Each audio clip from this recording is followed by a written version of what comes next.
पाठ 2 साहसी नीलू। पाठ प्रवेश।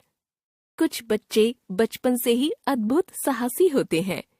उनके कारनामे चौंकाने वाले होते हैं।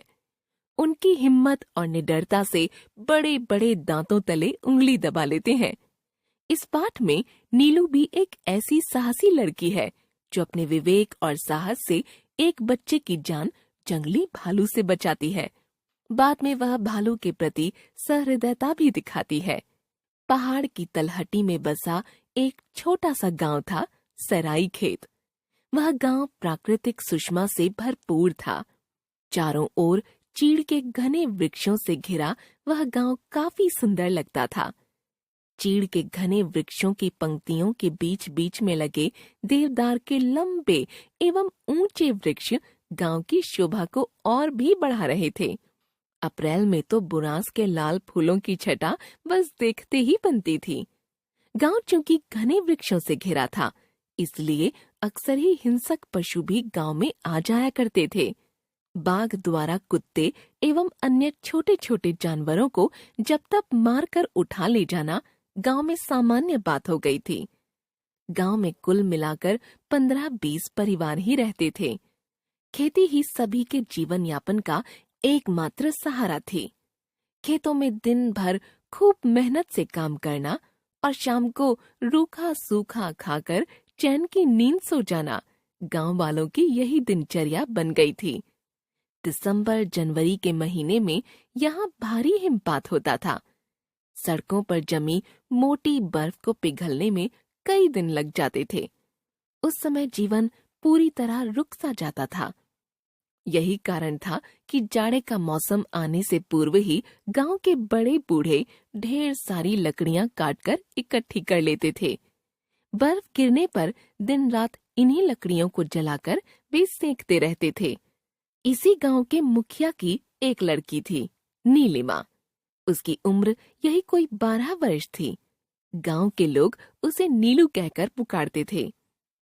नीलू थी तो छोटी ही, लेकिन बहुत साहसी थी। अक्सर ही छोटे मोटे हिंसक जंगली जानवरों को वह डराती लेकर खदेड़ दिया करती थी। अनेक बार उसके पिता ने समझाया भी था, बेटी, इस तरह जंगली जानवरों के पीछे जाना बहुत खतरनाक होता है। कभी कभी वे पलटकर हमला भी कर देते हैं और फिर उनसे बच पाना काफी मुश्किल होता है। लेकिन पिताजी, आपने ही तो कहा है कि इन जंगलों के बीच यदि रहना है तो साहसी तो होना ही पड़ेगा। यह सुनकर नीलू के पिता निरुत्तर हो जाते, लेकिन फिर भी उसे सावधान रहने की हिदायत अक्सर ही देते रहते थे। नवंबर के दिन थे। जाड़े ने दस्तक देनी प्रारंभ कर दी थी। गांव के बड़े बूढ़े लकड़ियां लाने के लिए जंगल चले गए थे और स्त्रियां गांव से दूर खेतों में काम करने के लिए गई हुई थीं। तभी जंगल से एक भालू गांव में घुस आया। बच्चों को देखकर वह उनकी ओर लपका। बच्चे डरकर शोर मचाने लगे। जिसे जहां रास्ता मिला वह उधर ही भाग निकला। 5 साल की एक नन्ही बच्ची भाग न पाने के कारण जोर जोर से रो रही थी। नीलू उसे भाग जाने के लिए चिल्ला चिल्लाकर अपने घर की खिड़की से संकेत दे रही थी, लेकिन बच्ची कुछ सुन ही नहीं रही थी और लगातार रोए जा रही थी। भालू उसी की ओर बढ़ा जा रहा था। नीलू को लगा कि अब यह बच्ची शायद ही बच पाएगी। यह भालू आसपास के गांवों में पहले भी कई बच्चों को बुरी तरह से घायल कर चुका था। एक क्षण की भी देरी किए बगैर नीलू रसोई में घुस गई। रसोई के एक कोने में चावल का कनस्तर रखा हुआ था। कनस्तर के चावल को जल्दी से जमीन पर ही उलटकर वह कनस्तर लेकर तेजी से बाहर आ गई। वह टीन के कनस्तर को खूब जोर जोर से पीटे जा रही थी। कनस्तर की आवाज सुनकर भालू का ध्यान बच्ची की ओर से हट गया। अब वह नीलू की ओर बढ़ने लगा। नीलू कनस्तर को पीट पीट कर उसे डराने का प्रयास कर रही थी, लेकिन भालू बिना किसी डर के उसकी ओर बढ़ा जा रहा था।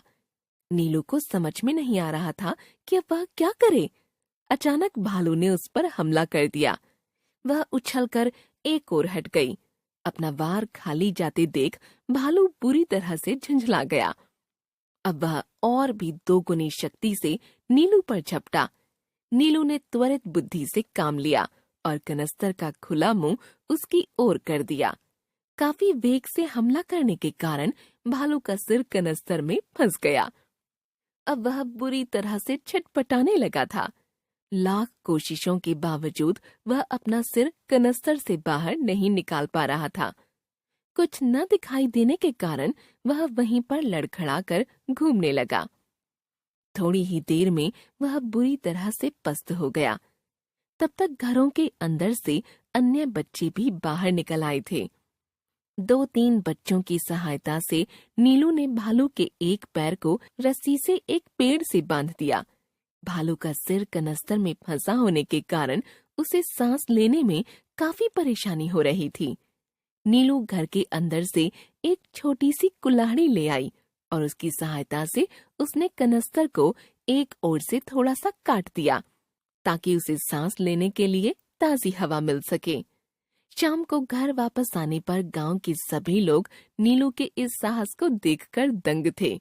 सभी ने नीलू को खूब शाबाशी दी। उसके साहस और बुद्धि के कारण नन्ही बच्ची की जान बच सकी थी।